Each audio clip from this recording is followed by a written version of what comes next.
Hare Krishna, my dear devotees. Welcome back to the daily readings of Srila Prabhupada's books, right here in the live studios in Hythe, Kent, Southeast England, just tucked away near the English Channel, where we've trying to create a haven, a safe haven.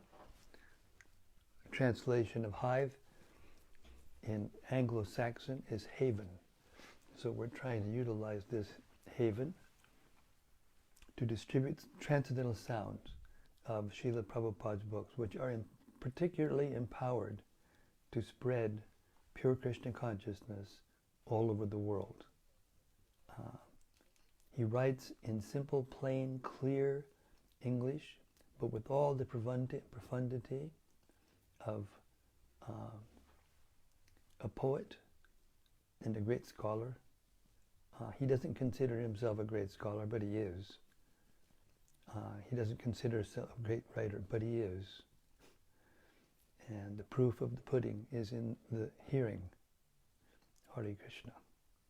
So, we hope you're all well out there, safe, and protected from the insanity of the progressive onslaughts of Kali Yuga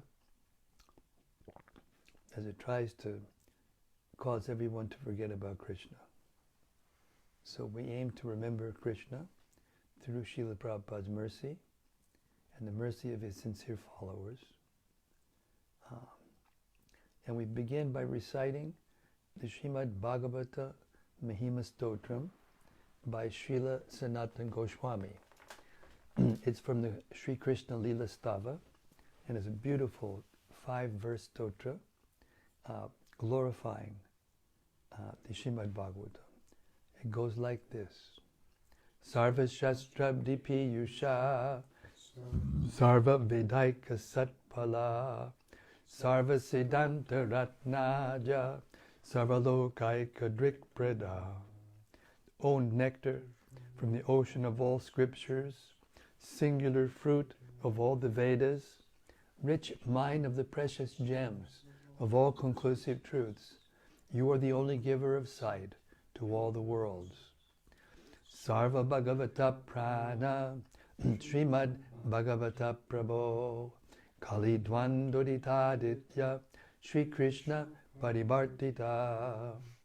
O life air of all the Supreme Lord's devotees, O Master, Śrīmad-Bhāgavatam, you are the sun risen in the darkness of Kali. You are the exact image of Sri Krishna. Paramananda Pataya, Prema Varshak Shadhayate, Sarvada Sarvasevyaya, Sri Krishnaya Namostume. I bow down to you, who are supremely blissful to read. Your every syllable pours down a flood of prema. You can always be served by everyone. You are Sri Krishna himself. Madeka Bando Matsangin, Madguru Man Mahadana, Man Nishtadaga Mad Bhagya, Mad Ananda Namostute.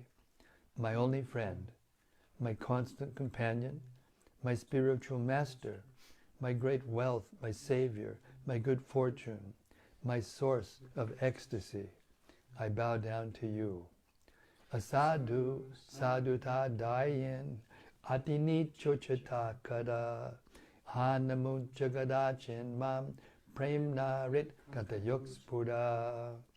O bestower of saintliness to the unsaintly, O exalter of the most fallen, please never leave me. Always appear in my heart and my voice with pure love. Om Namo Bhagavate Vasudevaya. Om Namo Bhagavate Vasudevaya. Om Namo Bhagavate Vasudevaya. So we've reached the 5th chapter of the first canto of Śrīmad-Bhāgavatam. Nārada Muni has appeared and is speaking to Vyāsadeva. What a holy dialogue. Nārada instructing Vyāsadeva. Can you imagine?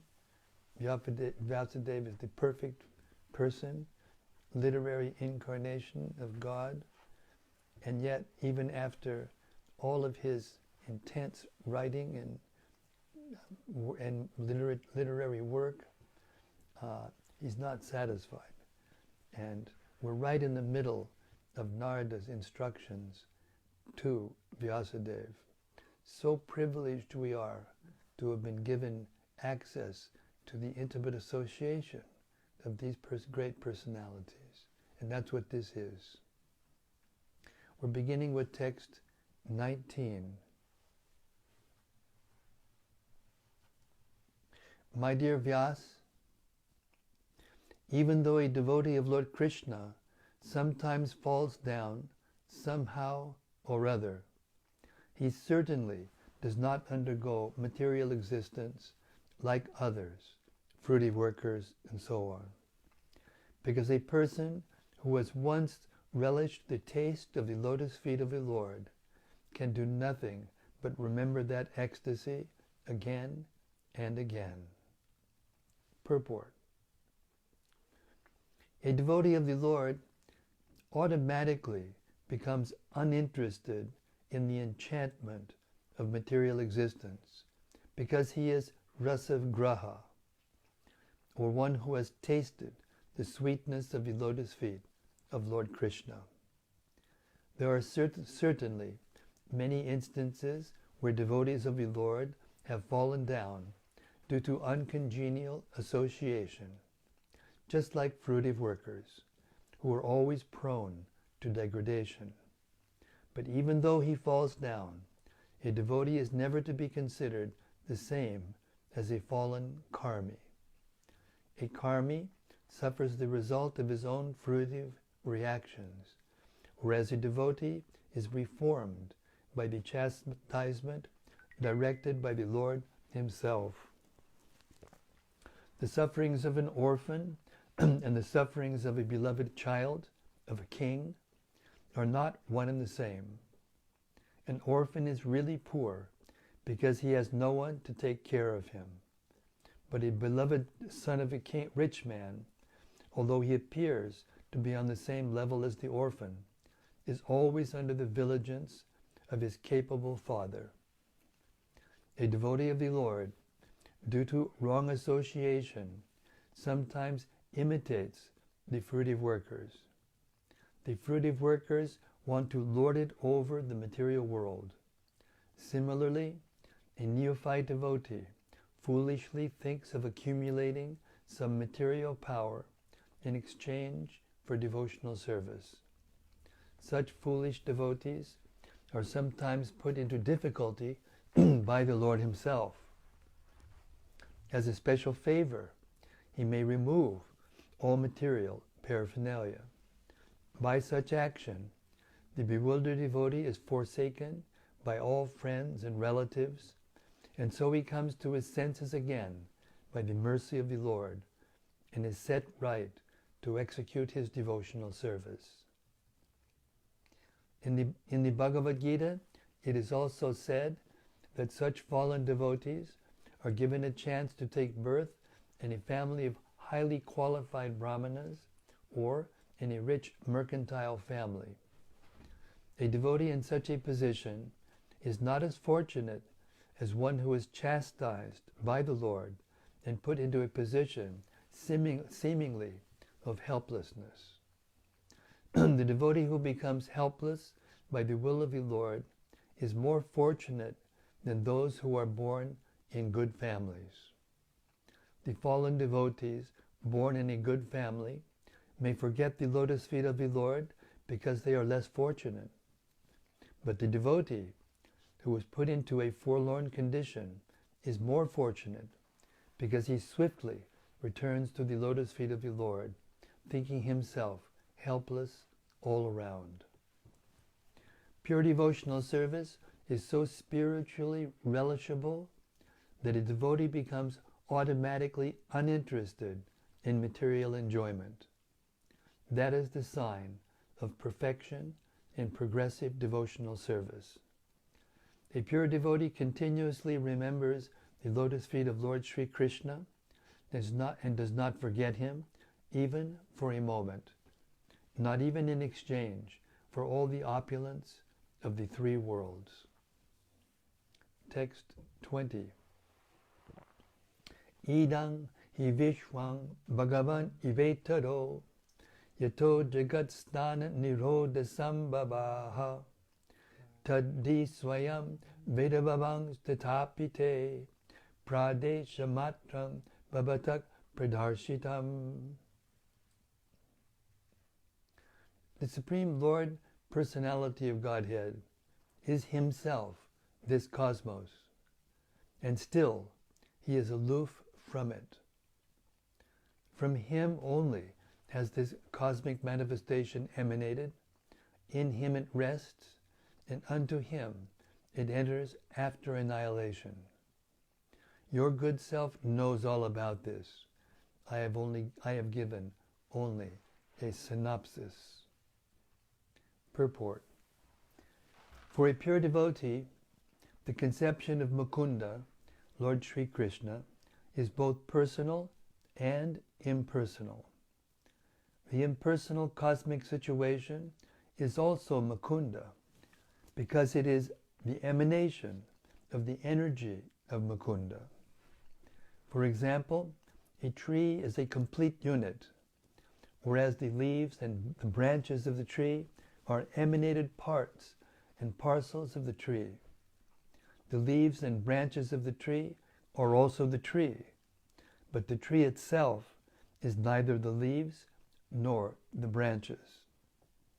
The Vedic version that the whole cosmic creation is nothing but Brahman means that since everything is emanating from the Supreme Brahman, nothing is apart from Him. Similarly, the part and parcel, hands and legs, are called the body, but the body as the whole unit is neither the hands nor the legs. The Lord is the transcendental form of eternity, cognition, and beauty, and thus the creation of the energy of the Lord appears to be partially eternal, full of knowledge, and beautiful also. The captivated, conditioned souls under the influence of the external energy Maya are therefore entrapped in the network of the material nature.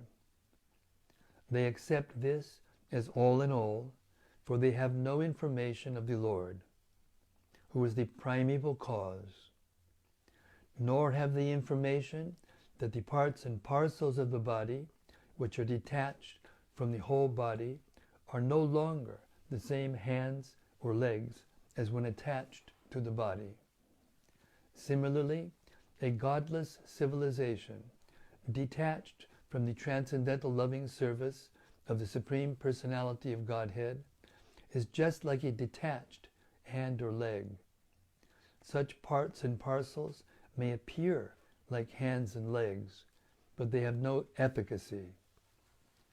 The devotee of the Lord, Srila Vyāsadeva, knows this very well. He is further advised by Srila Nārada to expand the idea so that the entrapped, conditioned souls may take lessons from him to understand the Supreme Lord as the primeval cause. According to the Vedic version, the Lord is naturally fully powerful, and thus His supreme energies are always perfect and identical with Him. The spiritual and the material skies and their paraphernalia are emanations from the internal and external energies of the Lord, respectively. The external energy is comparatively inferior, whereas the internal potency is superior. The superior energy is living force, and therefore she is completely identical with the Lord. But the external energy, being inert, is partially identical. But neither energy is equal to or greater than the Lord, who is the generator of all energies Such energies are always under his control, exactly as electrical energy, however powerful it may be, is always under the control of the engineer. The human being and all other living beings are products of his internal energies. Thus, the living being is also identical with the Lord, but he is never equal or superior to the personality of Godhead. The Lord and the living beings are all individual persons. With the help of the material energies, the living beings are also creating something, but none of their creations are equal or superior to the creations of the Lord. The human being may create a small playful Sputnik and may throw it into outer space, but that does not mean that he can create a planet like the Earth or moon and float it in the air, as the Lord does. Men with a poor fund of knowledge claim to be equal to the Lord. They are never equal to the Lord. This is never to be. The human being, after attaining complete perfection, may achieve a large percentage of the qualities of the Lord, say up to 78%. But it is never possible to surpass the Lord or to become equal with him. In a diseased condition only, the foolish being claims to be one with the Lord, and thus becomes misled by the illusory energy. The misguided living beings therefore must accept the supremacy of the Lord and agree to render loving service to him. For this they have been created. Without this, there cannot be any peace or tranquility in the world. Srila Vyāsadeva is advised by Srila Nārada to expand this idea in the Bhagavatam. In the Bhagavad Gita, also the same idea is explained. Surrender fully unto the lotus feet of the Lord. That is the only business of the perfect human being. Text 21.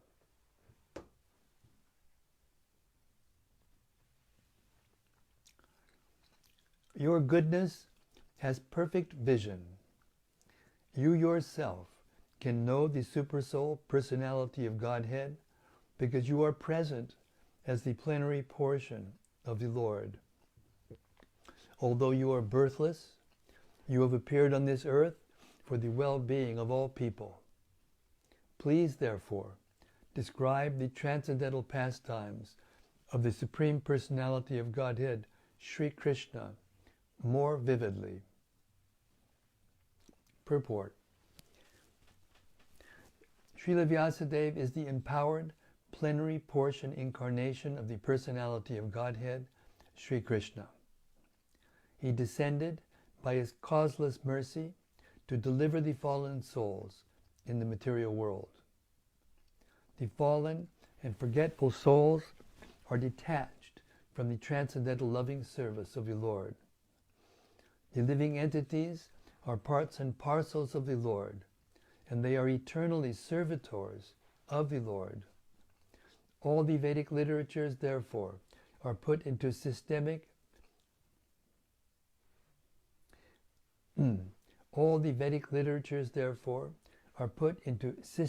order for the benefit of all fallen souls.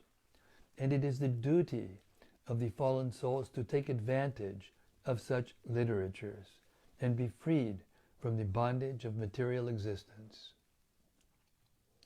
Although formerly Srila Nārada Rishi is his spiritual master, Srila Vyāsadeva is not at all dependent on a spiritual master, because in essence he is the spiritual master of everyone else. But because he is doing the work of an acharya, he has taught us by his own conduct that one must have a spiritual master, even though he be God himself. Lord Sri Krishna, Lord Sri Ram, the Lord Sri Chaitanya Mahaprabhu, all incarnations of Godhead accepted formal spiritual masters, although by their transcendental nature they were cognizant of all knowledge. In order to direct people in general to the lotus feet of Lord Sri Krishna, he himself, in the incarnation of Vyāsadeva, is delineating the transcendental pastimes of the Lord. Text 22. Idang hi pungshas tapasak shutasya va svaishtasya suktasya cha buddhi datayo avichutorta kavibir nirupito yaduttama shloka gunanuvarnanam. Learned circles have positively concluded that the infallible purpose of the advancement of knowledge, namely austerities, study of the Vedas, sacrifice, chanting of hymns, and charity, culminates in the transcendental descriptions of the Lord, who is defined in choice poetry. Purport. Human intellect is developed for advancement of learning in art, science, philosophy, physics, chemistry, psychology, economics, politics, and so on. By culture of such knowledge, the human society can attain perfection of life. This perfection of life culminates in the realization of the Supreme Being, Vishnu. The Shruti therefore directs that those who are actually advanced in learning should aspire for the service of Lord Vishnu. Unfortunately, persons who are enamored with the external beauty of Vishnu Maya do not understand that the culmination of perfection or self-realization depends on Vishnu. Vishnu Maya means sense enjoyment, which is transient and miserable. Those who are entrapped by Vishnu Maya utilize advancement of knowledge for sense enjoyment.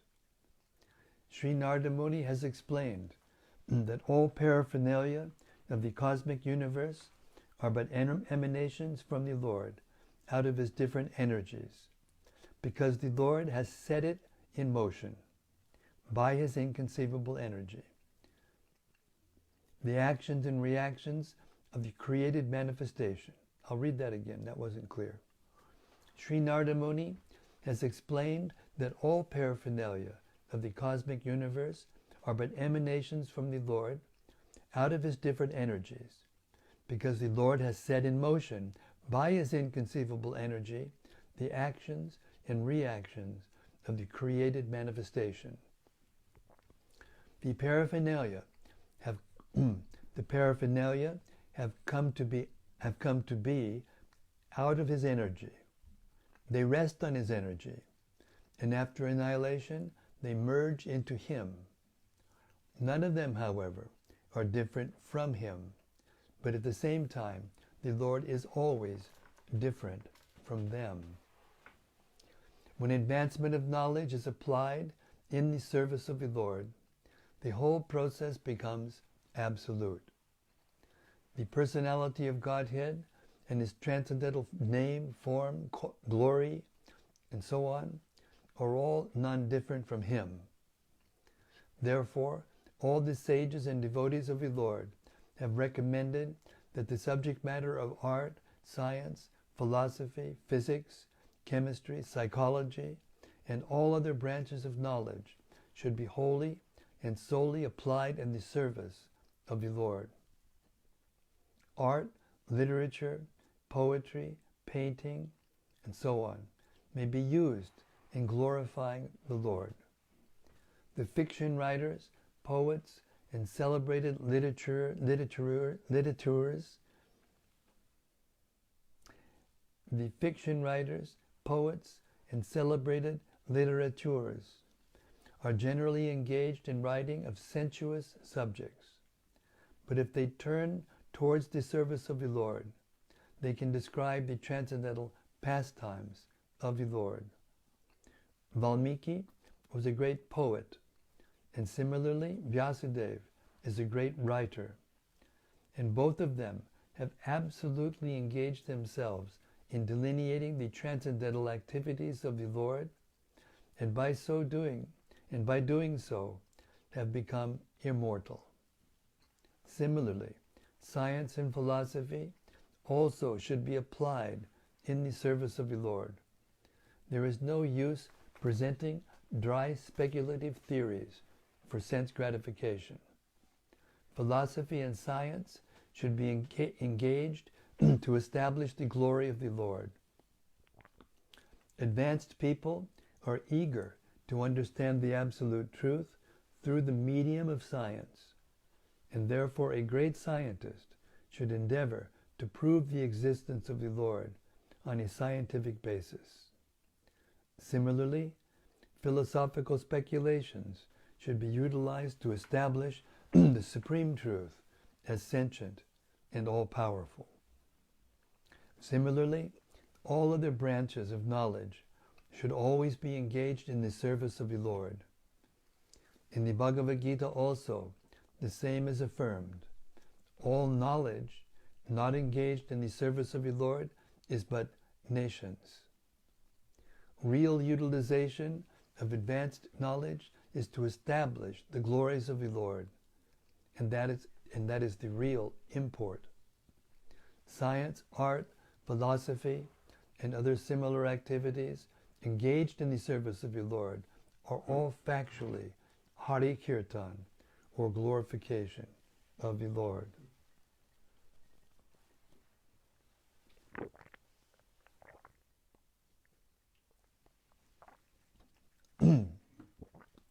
Text 23. O Muni, in my past life, in the last millennium, I was born as the son of a certain maidservant, engaged in the service of Brahmanas who were following the principles of Vedanta. When they were living together during the 4 months of the rainy season, I was engaged in their personal service.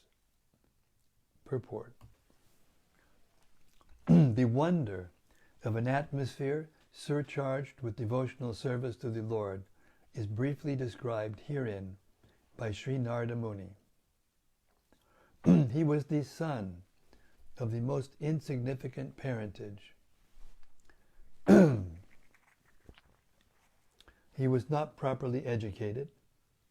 Still, because his complete energy was engaged in the service of the Lord, he became an immortal sage. Such is the powerful action of devotional service.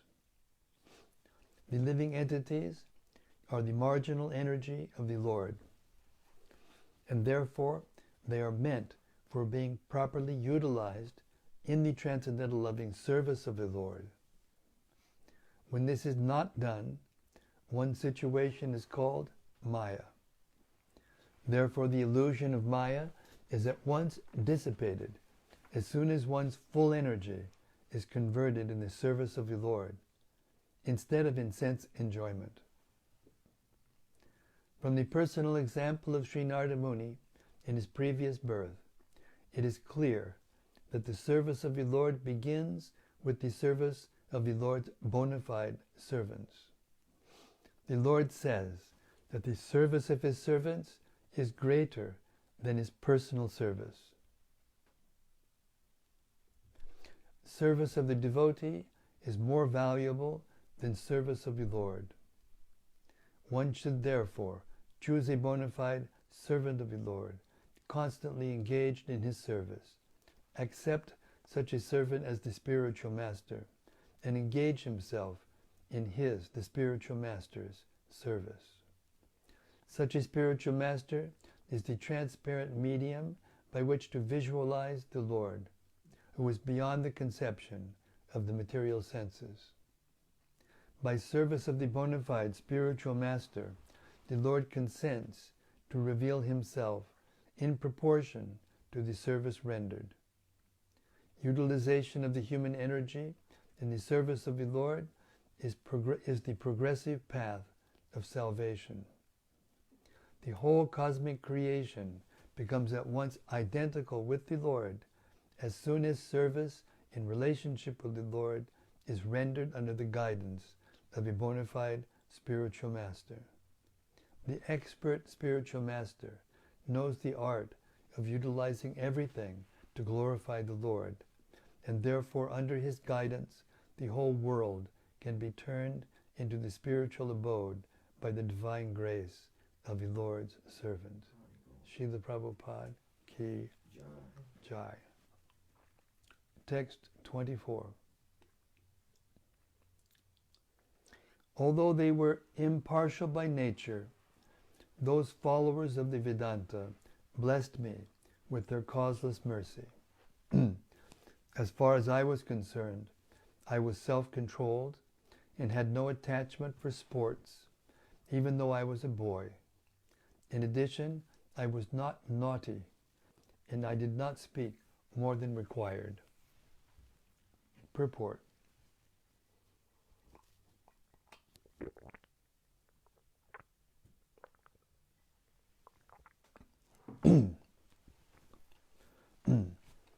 In the Bhagavad Gita, the Lord says, all the Vedas are searching after me.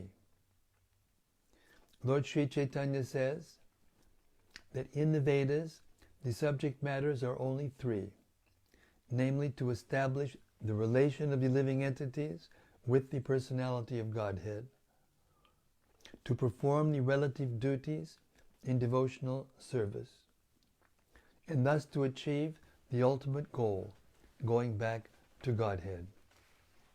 Thus the Vedantavadis, or followers of the Vedanta, are the pure devotees of the personality of Godhead. Such Vedantavadis, or Bhakti Vedantas, are impartial in distributing the transcendental knowledge of devotional service. To them, no one is enemy or friend. No one is educated or uneducated. No one is especially favorable, and no one is unfavorable.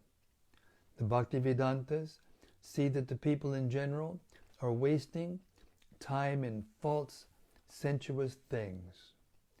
Their business is to get the ignorant mass of people to re-establish their lost relationship with the personality of Godhead. By such endeavor, even the most forgetful soul is roused up to the sense of spiritual life, and thus, being initiated by the Bhakti Vedantas, the people in general gradually progress on the path of transcendental realization. So the Vedantavadis initiated the boy even before he became self-controlled and was detached from childish sporting, and so on. But before the initiation, he, the boy, became more and more advanced in discipline, which is very essential for one who wishes to make progress in the line. In the system of Varnashram Dharma, which is the beginning of actual human life, small boys after 5 years of age are sent to become brahmacharis at the Guru's ashram, where these things are systematically taught to every boy, be he a king's son or the son of an ordinary citizen. The training was compulsory, not only to create good citizens of the state, but also to prepare the boy's future life for spiritual realization. The irresponsible life of sense enjoyment was unknown to the children of the followers of the Varnashram system. A boy was even injected with spiritual acumen before being placed by the father in the womb of the mother. Both the father and the mother were responsible for the boy's success in being liberated from the material bondage. That is the process of successful family planning. It is to beget children for complete perfection. Without being self-controlled, without being disciplined, and without being fully obedient, no one can become successful in following the instructions of the spiritual master, and without doing so, no one is able to go back to Godhead. Text 25.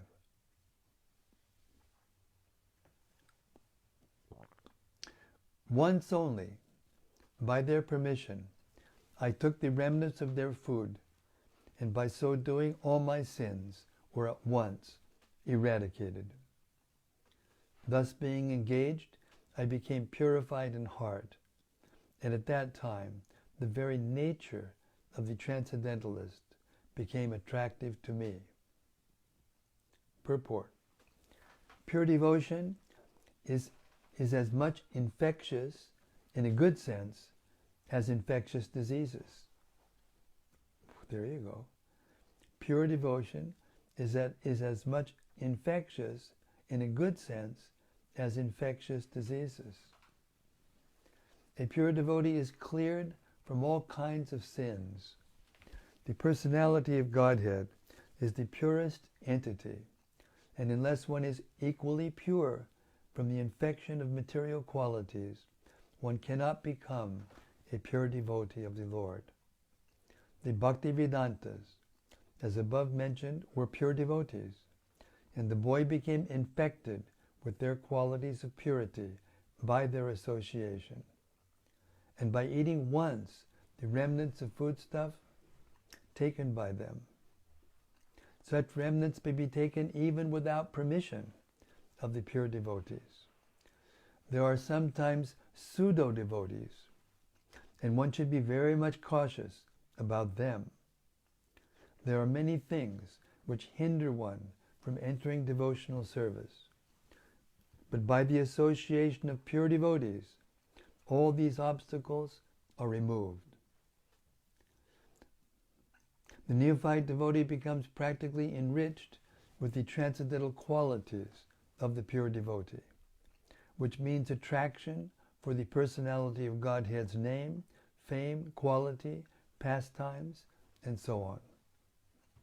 Infection of the qualities of the pure devotee means to imbibe the taste of pure devotion always in the transcendental activities of the personality of Godhead.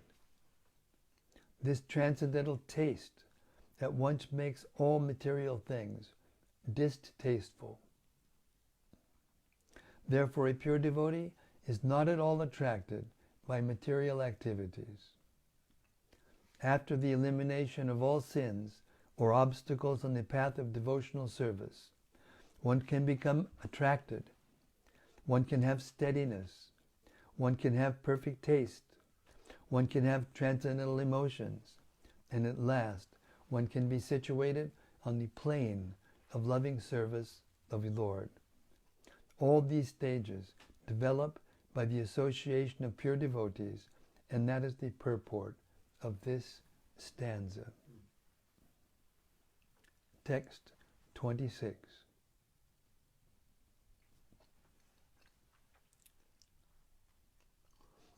O Vyāsadeva,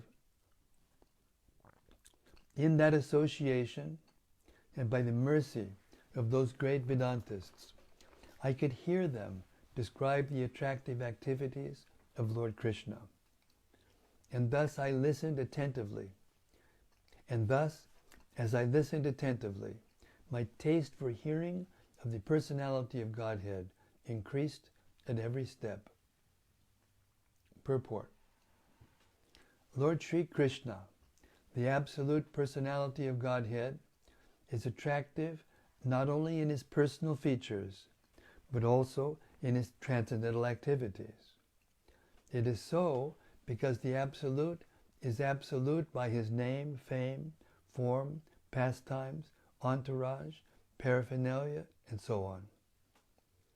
The Lord descends to this material world out of his causeless mercy and displays his various transcendental pastimes as a human being, so that human beings attracted towards him become able to go back to Godhead. Men are naturally apt to hear histories and narrations of various personalities performing mundane activities, without knowing that by such association one simply wastes valuable time and also becomes addicted to the three qualities of mundane nature.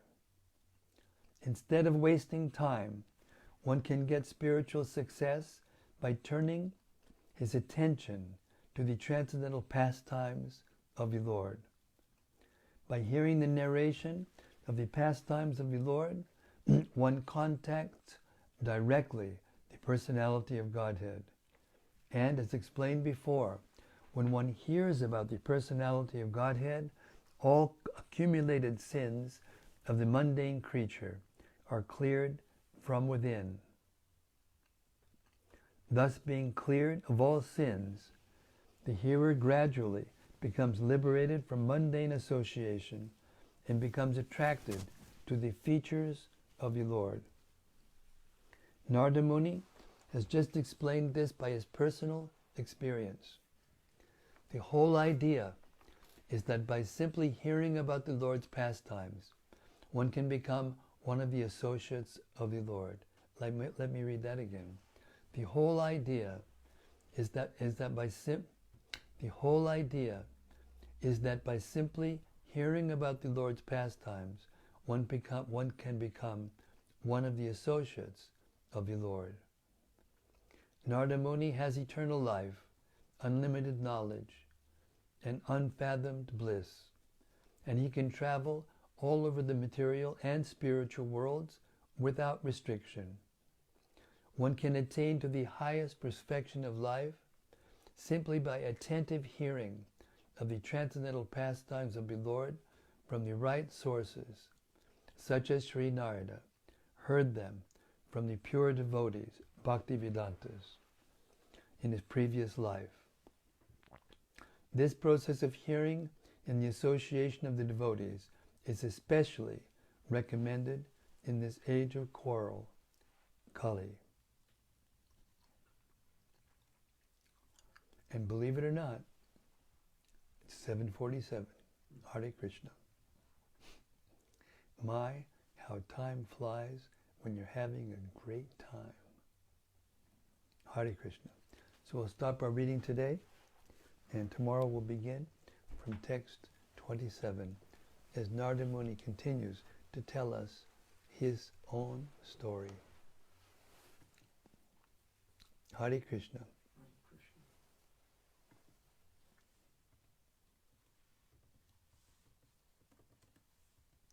So please, O assembled souls, great souls,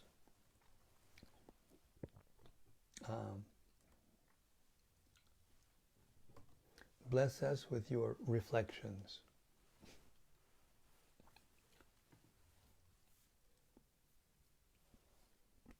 Hare Krishna.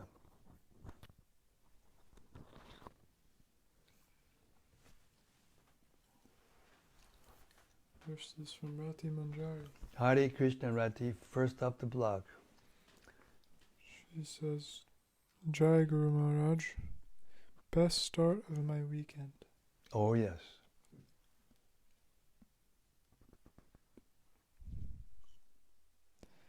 And from Gopakanya Devi Dasi. Gopakanya Devi Dasi, Hare Krishna. Jai Maharaj, Hare Krishna. As always, greetings to all the saints in the daily reading circle of Maharaj. All glories to Srila Prabhupada.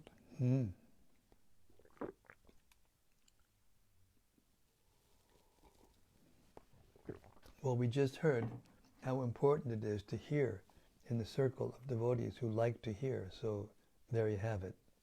It's actually true what you just said.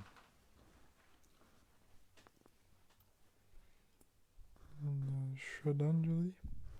Hare Krishna, Shraddhanjali, Hare Bol.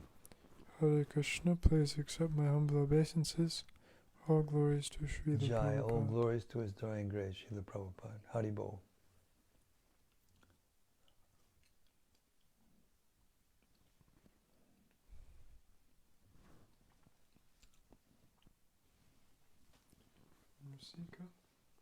Rasika Shiromani.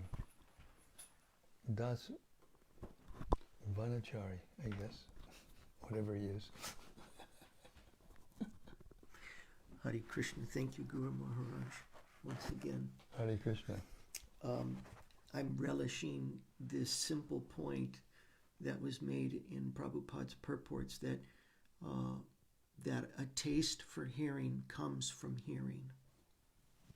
Taste, it seems maybe oversimplistic, but actually it's a major key, because often if we don't read or hear because we don't have a taste, we say, I really don't like hearing or whatever, it means that we're missing out. And if we would just take the time to hear, everything comes through that process of hearing. Everything good comes through hearing Śrīmad-Bhāgavatam. And if we don't have a taste for it, we just have to keep hearing until the taste develops, and it will. Absolutely. Why? Because the hearing itself is pious. Shrinvatam Sakata Krishna Punya Shavana Kirtana. The hearing itself is pious activity. It's more than pious activity, but it's pious activity also. In essence, it is by itself pious activity. So just by doing it, one becomes purified and pious. And as that piety grows, at some point, the soul calls out or embraces it, and then that taste comes.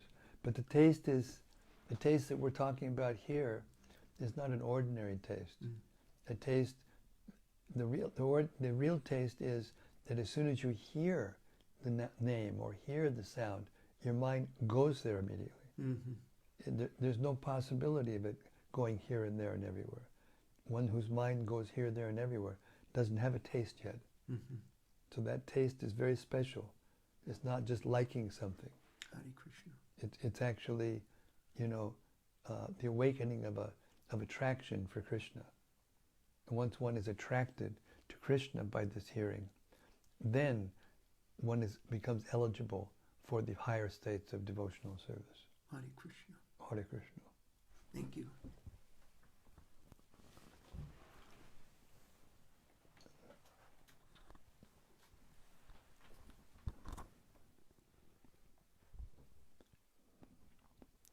And from Vilas Manjari.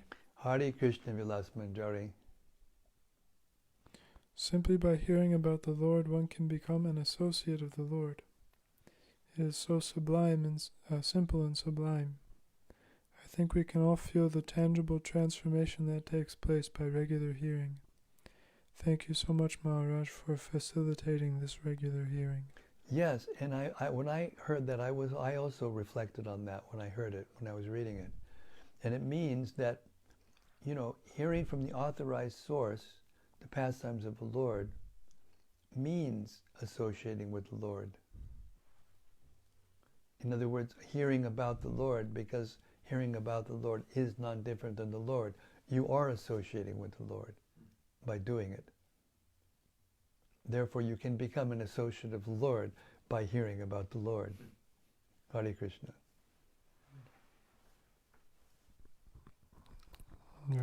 Subbarao Rajagopal. Haribol Subbarao Rajagopal. Hare Krishna. Hare Krishna, Maharaj. Please accept my humble obeisances and all glories to Srila Prabhupada. What a glorification of Shravanam by Srila Prabhupada. All glories to Śrīmad-Bhāgavatam recitation and reading by you, Maharaj. Thank you. Thank you.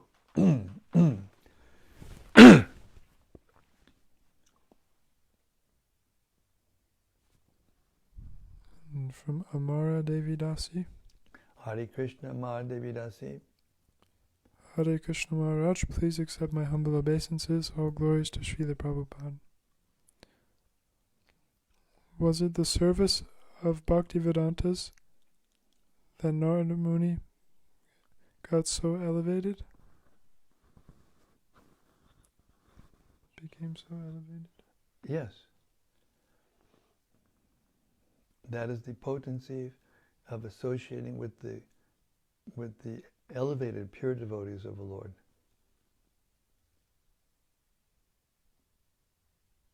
As a matter of fact, the reason is because Krishna himself says that the service to his devotees, his pure devotees, is better than service to him. So the Lord sometimes comes and gives devotional service. But even in the form of Krishna, not that many people knew who he was.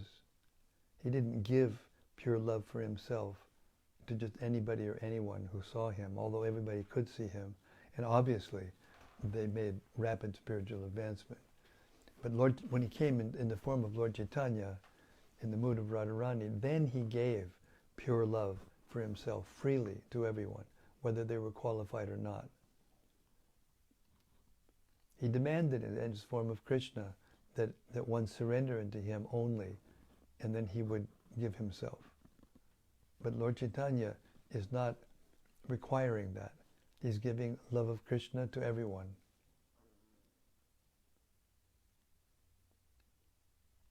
Our capacity to relish it and to, how do I say, more than relish, it's to, anyway, it's to embrace it and become attached to it. That's depending on our eagerness. You know, the only thing that can give us this taste is called lobha, or eagerness, or greed. We have to become greedy for it, very greedy for it. As much greedy as an addicted person is to some drug, heroin or some. They get strung out and they're addicted to it. They have to have it. They can't do without it. Therefore it's said right in the verse we just heard, the infectious, Krishna consciousness is as infectious in a good way as an infectious disease is in a bad way.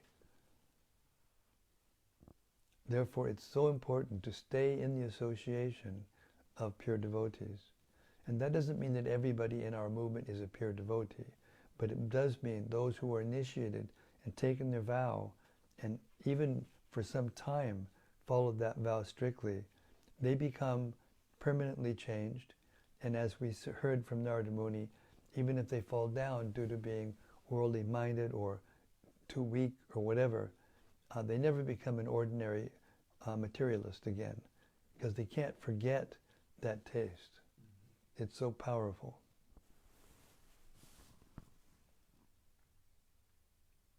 Therefore,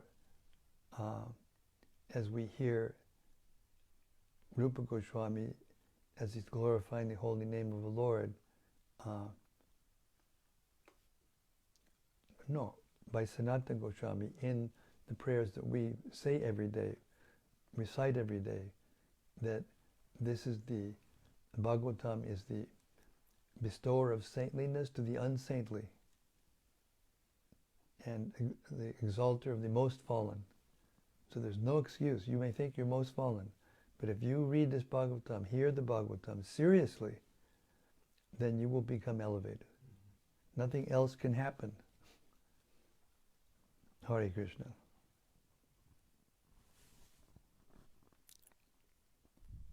From Bhakta Rupa. Yes, Bhakta Rupa. Hare Krishna Maharaj. Hare Krishna. Thanks for a lovely reading. Really amazing that Prabhupada described knowledge of science, philosophy, and art when engaged in Krishna's service as being factually Hare Kirtan.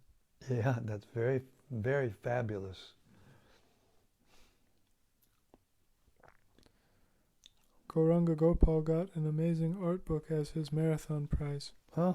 And just flicking through the pages is like looking into the spiritual world. Hare Krishna. Hare Krishna. That was a very personal gift, huh?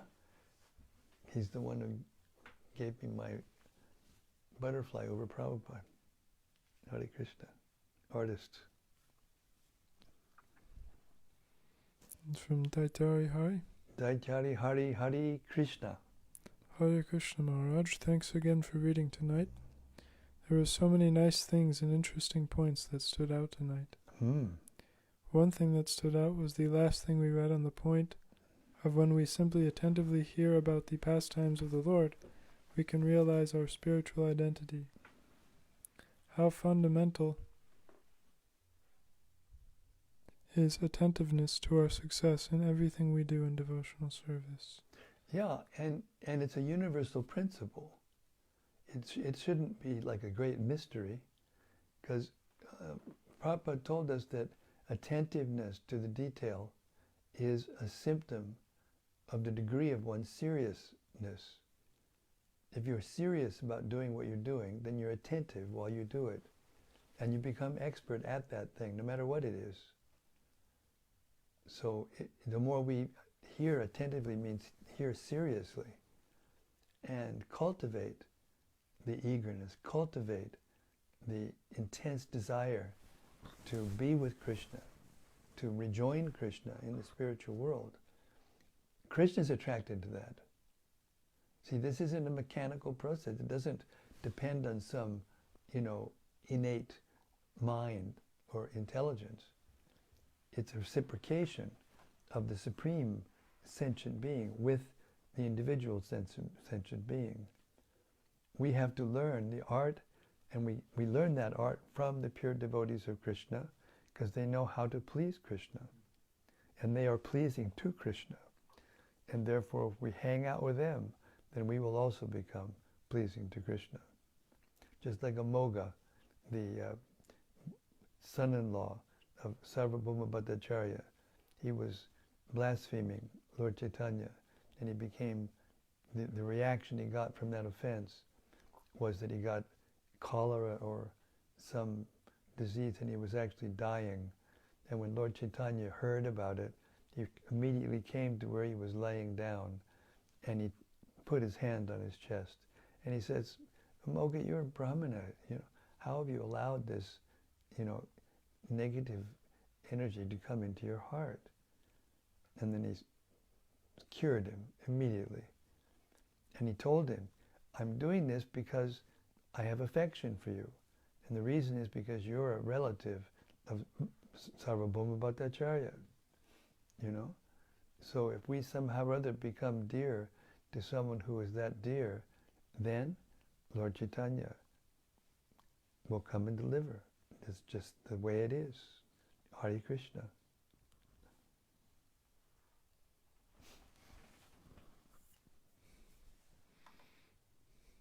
And from Gauranga Gopal. Haribo Gauranga Gopal. Hare Krishna Maharaj, thank you for reading tonight. Hearing about how the association of pure devotees affected Nārada Muni's life is amazing. Even more than that, witnessing how devotees are being transformed in contact with pure devotional service really gives life to the Śrīmad-Bhāgavatam. All glories to Srila Prabhupada and all his disciples. He is our very own Bhakti Vedanta. Absolutely. Absolutely. Thank you very much for that reflection.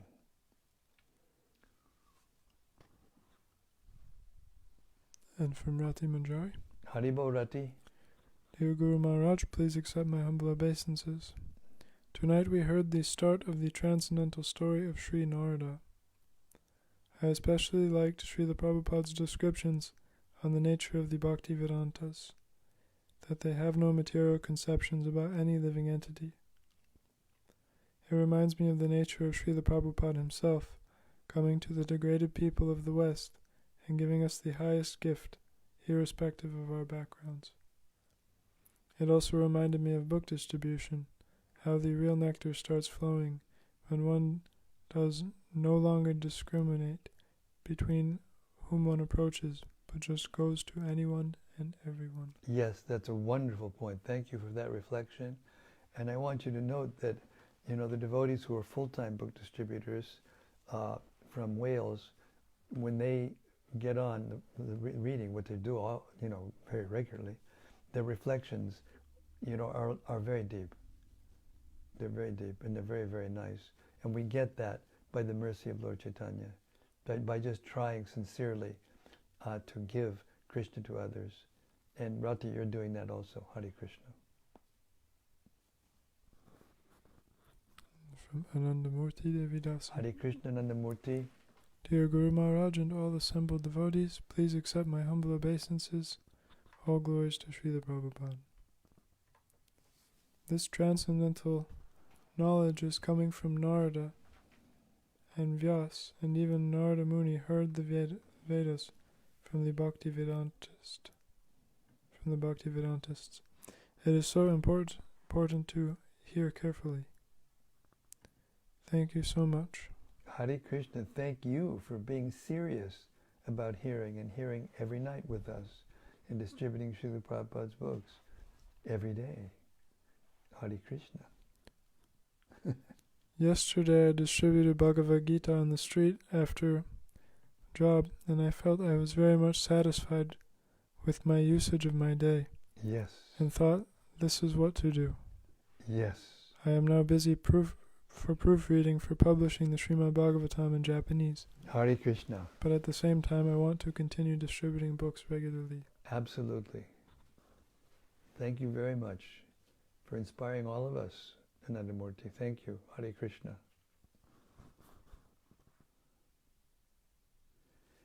As usual, the reflections were just beautiful, and it's the best use of our time to read, hear, attentively and relish and reflect with other devotees who are also relishing. This is the proper use of our time. And just a little bit of this is so powerful, so potent, it can deliver us the goal of life. Śrīmad-Bhāgavatam ki jai. Samaveda Bhaktabinda ki jai.